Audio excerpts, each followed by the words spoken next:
Karelian Skies is an offshoot or an extension of a festival in the US called Different Skies. One of the people that I met at that show was Otso Bakarin, and he and I became very good friends. And then Otso invited me to come here and be a part of Karelian Skies, to join a group of musicians that you've never met or performed with, and compose music all week in a very free, collaborative environment, and then have the ability to perform in a beautiful hall or space like this with new audiences. So it's new people, new friendships, new music, new audiences. That's very unique.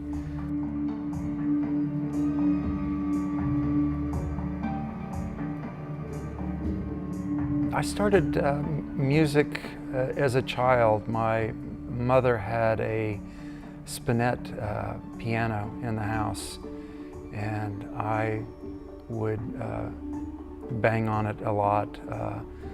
And in the 4th grade, she enrolled me in piano lessons, and then learned how to play the recorder, the viola. I got interested in synthesizers. A friend of mine introduced me to the work of Rick Wakeman and Yes and other bands at that time, which is the mid-70s. And I decided I wanted to get a synthesizer, but I didn't have a lot of money. I put my first synthesizer together with my hands, and they made kits that you could solder synthesizer parts together, so you could create your oscillator and your filter and envelope generators. And it was in this stunning kind of orangey red metal case with a very small keyboard attached to it. It didn't work, so I had to send my parts back to the factory, and they corrected it and sent it back to me, but I had a synthesizer. Eventually got into other bands in high school, and we were playing rock music and playing more keyboards. I had a Farfisa organ and borrowed a Fender Rhodes electric piano.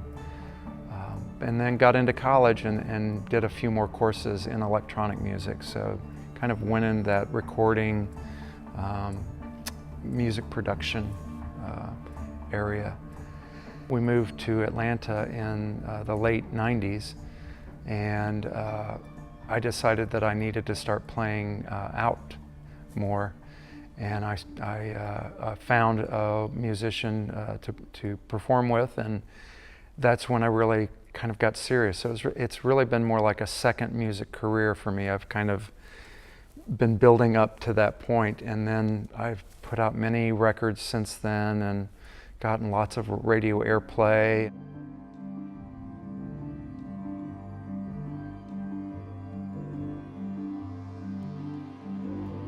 I have many large keyboards back home that I normally use when I'm performing, but they would not fit into a backpack, and they're much too heavy to bring on the airplane. So I had to think about what could fit in my backpack and a carry-on suitcase that would allow me the most flexibility. And I have a small synthesizer that's a desktop unit.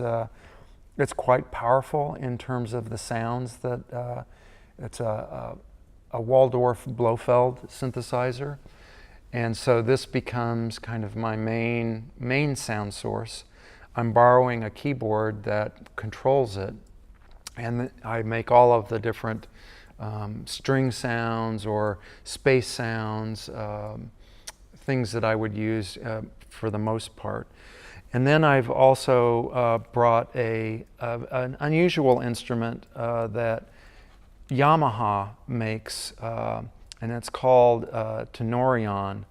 And it's unique in that it is designed to be a handheld device. It's got speakers built into it. So you can see that I have a set of buttons on my side, but the audience can see what is playing there. But then I can push those buttons and then they make sounds. And I can very quickly put together a sequence. And the sequence allows me to put some structure around notes. And then I can also have a drum machine that's very small. These are both battery powered, so I could actually do that. And so the drum machine I can bring in, and it's synchronized to that. So off of those two things, I can do a lot, and I can also then add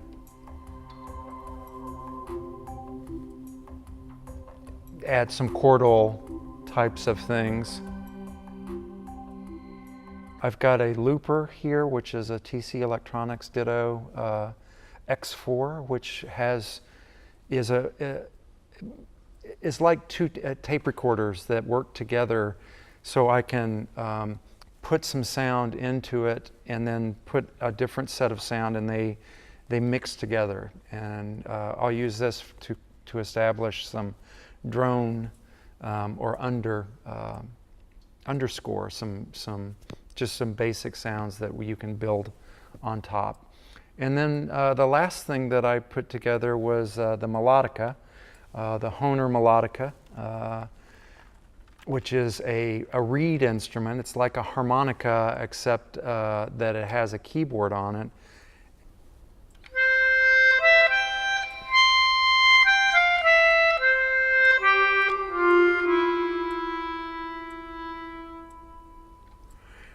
And then I run that through a mixing board that's got a lot of reverb on it. Reverb is our friend in the electronic music world. It helps make things seem very spacey. It adds space.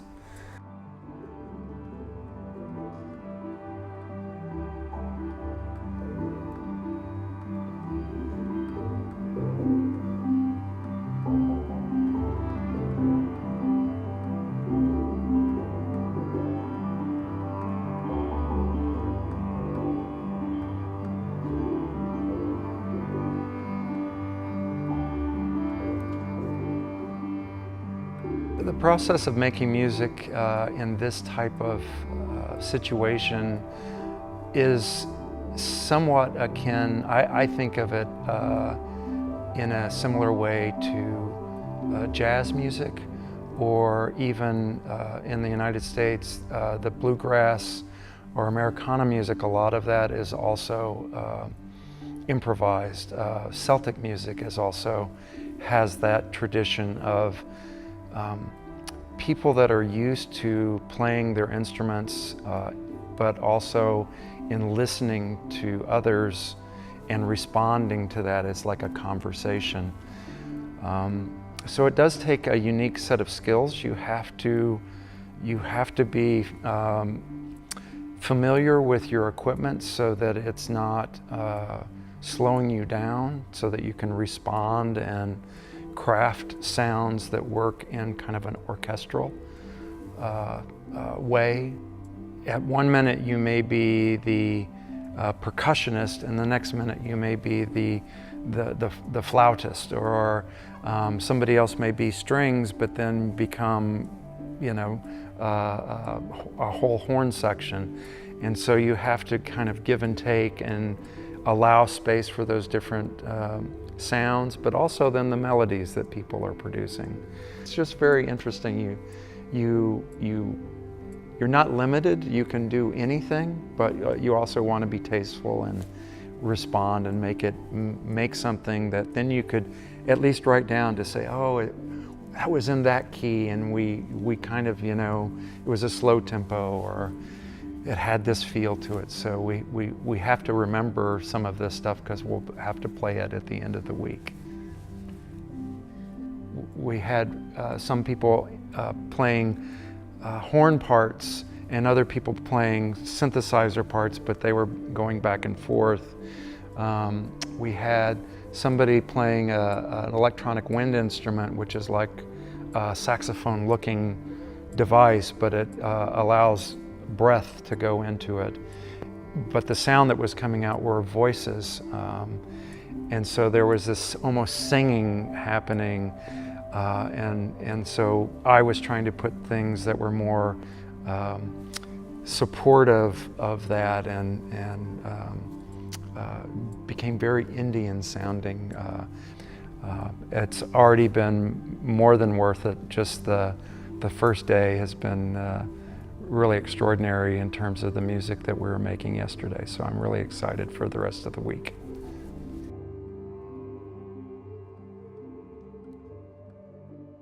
This is my first time to visit Nurmes. I've been schooled on correct pronunciation. I keep working on it. But I've really enjoyed playing here at this wonderful venue in Nurmes. It's first off, the space itself is very inspiring. It's a wonderful hall. The technicians that we have that have been working with us are amazing. They are geniuses. They've saved my life already so far. My equipment is from the U.S. is 110 volts, and getting it to work properly with the right plugs and in the right ways has been my challenge this week, and they've been enormously helpful to sort those issues for me very quickly.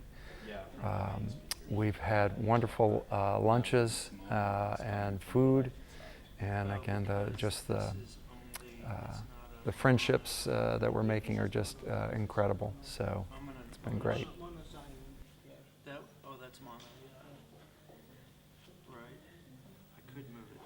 So I was informed that since I'm the person that has come the furthest to the performance, that I can be very demanding. I have my demands, and the main demand that I have is that I need wild strawberries. That I've heard that this year the wild strawberries are very sweet. And very rare. So that is my demand, that I get to taste some of the wild strawberries.